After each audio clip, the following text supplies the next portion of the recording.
Ancient emperors loved using drugs that would get them high, making them feel inhuman. They even had special places where they would get stoned. But even after thousands of years, many of these drugs still exist today. So let's take a look at what ancient emperors were really smoking.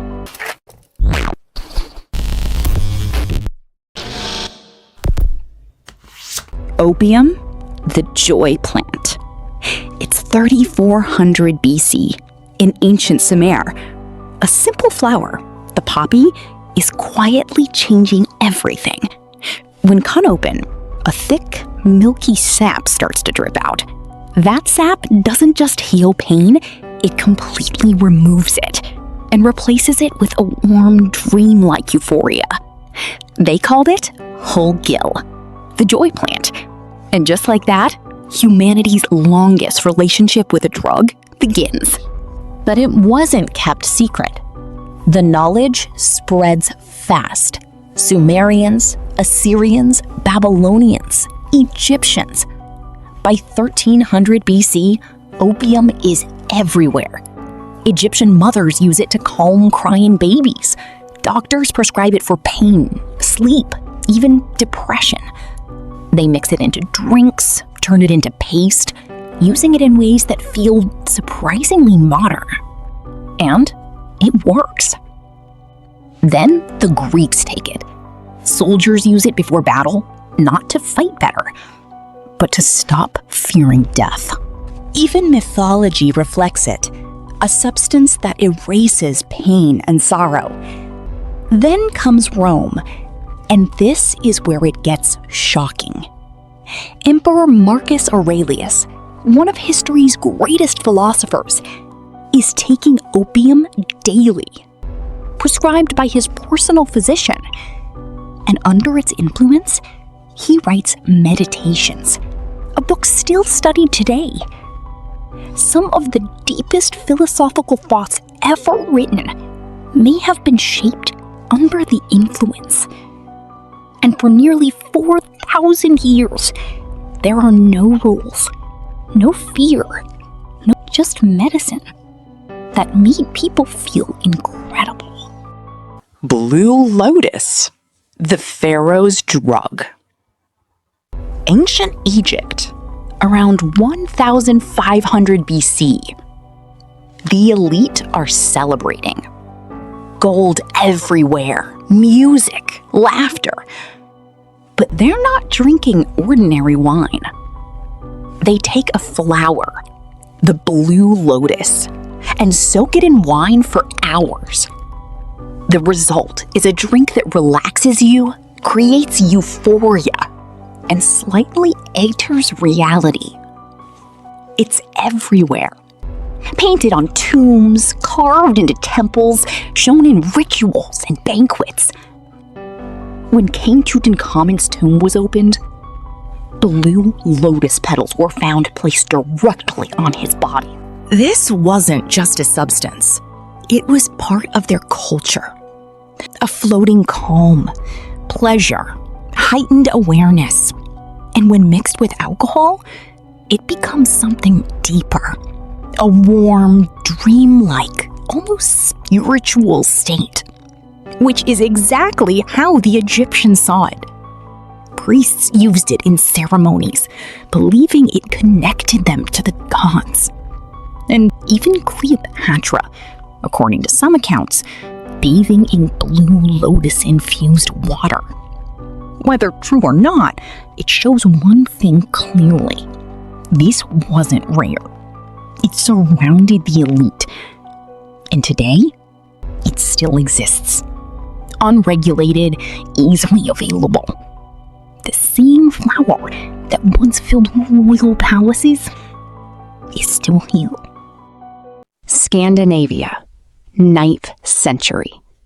A Viking warband prepares for battle. But something is wrong. They're screaming, biting their shields, moving like animals. Their eyes are wide, their bodies shaking. They feel no fear, no pain. They charge forward, like they cannot die. These are the Berserkers, the most field warriors in Viking history. And there's a theory. This wasn't just rage. It was chemical. The substance? Henbane. A plant that doesn't just distort reality, it replaces it completely. Users experience hallucinations, extreme aggression, a sense of invincibility. Exactly what you'd expect from warriors running into battle without fear. Archaeologists have even found henbane seeds at Viking sites, suggesting it was widely used. But it wasn't only for war. Shamans used it too, burning the seeds, inhaling the smoke, entering trance-like states. They believed they could travel between worlds. And here's where it gets stranger. One of henbane's side effects is the sensation of flying. Some scholars believe this may have inspired early stories of witches flying. Not magic, not myth, just people under the influence experiencing something that felt real. One plant may have shaped Nordic history's most feared warriors and one of its most enduring legends. Ergot, the fungus that changed history. We come to something even more disturbing. Not a plant, a fungus. It grows on grain, especially rye, and when people eat it, it enters the bloodstream. In small doses, it can cause euphoria, visions, a sense of spiritual connection. But in larger doses, it becomes horrifying. Convulsions, hallucinations, burning pain, even death. And the reason why is what makes it so important. Ergot contains compounds that later helped inspire LSD. This is natural acid. Now, here's where it gets fascinating. In ancient Greece, there was a secret ritual called the Eleusinian Mysteries. For nearly 2,000 years, people traveled to take part.